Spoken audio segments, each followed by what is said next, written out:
Thank you for watching Aripedia World videos. In this video, we'll be learning about the marketing research process. The effective marketing research follows the 6 steps.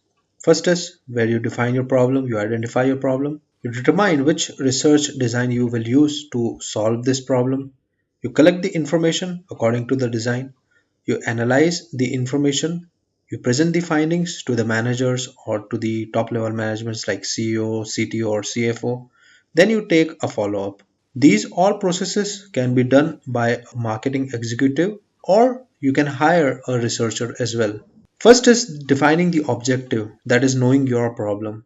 Perhaps the most important step in marketing research process is defining the goals of the project. If you do not know what is the problem, how you will solve that problem. At the core of this understanding, the root question that needs to be informed by the marketing research is what is your issue? There is typically a key business problem or opportunity. We have learned in previous videos how a change in policies, maybe it will be because of government norms or maybe because of the fluctuations of the currency, how that change brings an opportunity or a threat to a company. So, as a business or as a marketing manager, you have to understand what is this opportunity or what is this threat, and you need to act upon it. Continuing the first point, that is defining the objective or your problem. By understanding the business problems clearly, you will be able to keep your research focused and effective. If you know what is your problem, if you know what is the issue, is it financial? Is it regarding design? Is it regarding feature? Or is it altogether regarding marketing? So, when you know your problem, you will bring a solution that will be specifically for that problem. If you bring a generalized solution, then it will be a wastage of resources. That includes money as well. So, by understanding the business problem clearly, you will be able to keep your research focused and effective. At this point in the process, well before any research has been conducted, it is always a good idea to imagine what a perfect final research report would look like to help answer the business questions. So, here you will make a mock up report. You might even go as far as to mock up a fake report that may have good findings or bad findings as well, with hypothetical data, and ask your audience, if I produce a report that looks something like this, then how my CEO, how the investor, and how CTO they will be reacting. Let us pause for a moment. If you produce a report, a mock-up report, and that has some good or bad findings, so will you have information that you need to make an informed choice? Will you be able to make a decision? If the answer is yes, so you just have to collect the real data. If your answer is no, then you have to keep on working upon your client, your audience, until the objective is clear. And you have to always strive for the best possible solution for your company. The second step is determining your research design. After you know your research objective, next step is to plan out the type of research that will be right to obtain the necessary data. Again, here it is important to know what your problem is, and then only you will be able to understand what research design would be appropriate to gather the data regarding your problem. In this step, you will first determine your market research method. Like, will it be a survey, will it be a focus group, or altogether will it be your vendor development program?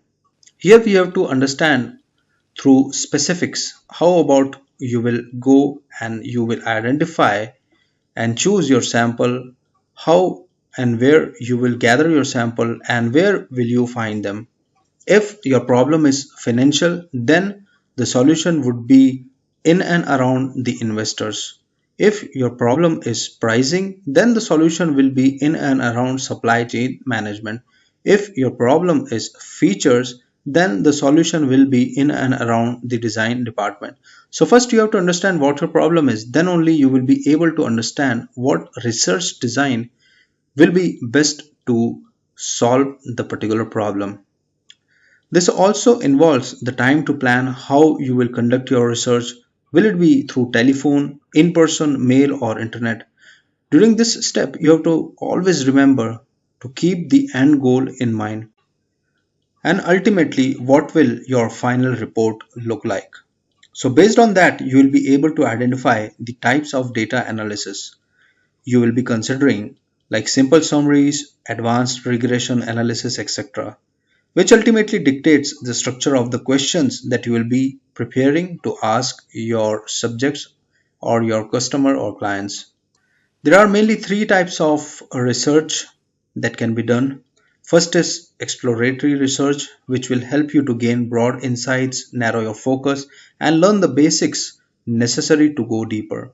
Common exploratory market research techniques include secondary research, focus groups, and interviews. Exploratory research is a qualitative form of research. Then comes the descriptive research. The goal of this form of marketing research is to measure the specific topics of interest, usually in a quantitative way. Surveys are the most common research instrument for descriptive research. Then comes the casual research. The most specific type of research is casual research, which usually comes in the form of a field test or experiment. In this case, you are trying to determine a causal relationship between variables. For example, does music that I play in my restaurant increases the dessert sales, or does the ambience affect on the appetite of the customer? So here we are understanding about the causal relationship between music, maybe one of the element, and the sales.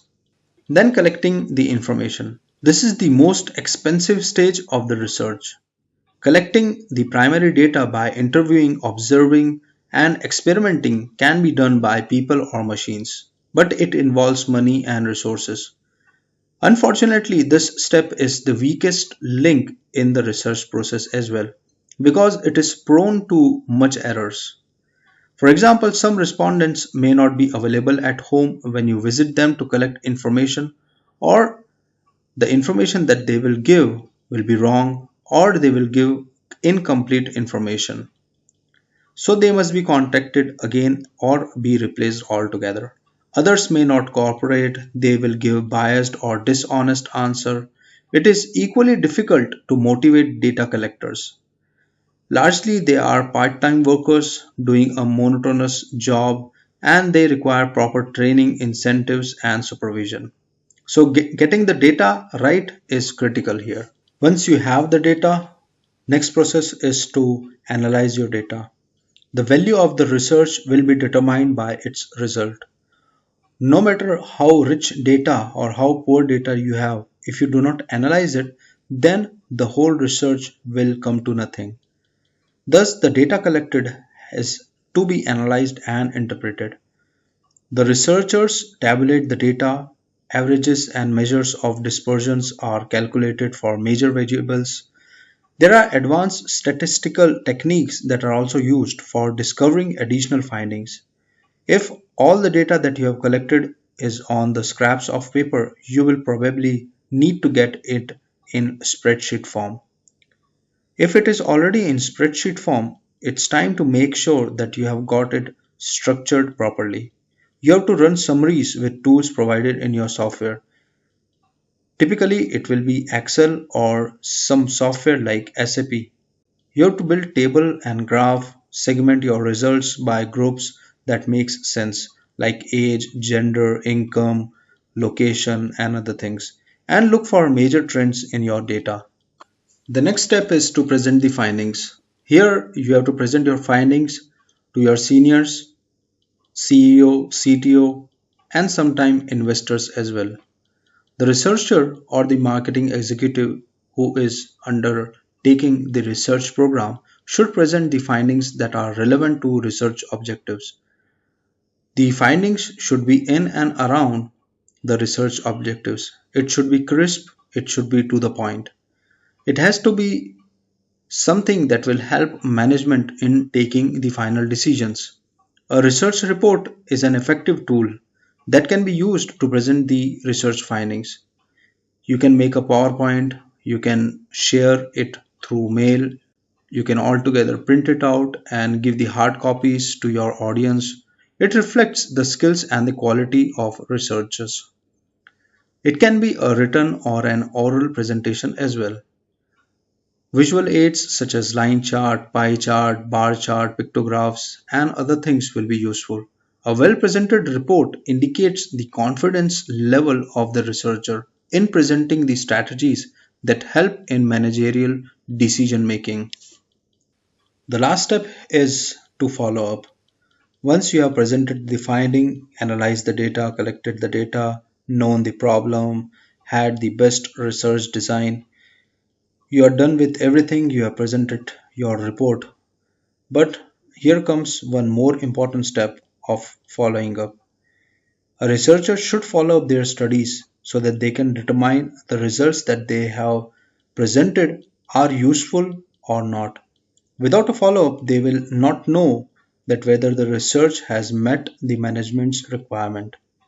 Thank you for watching, and I'll be meeting you in the next video.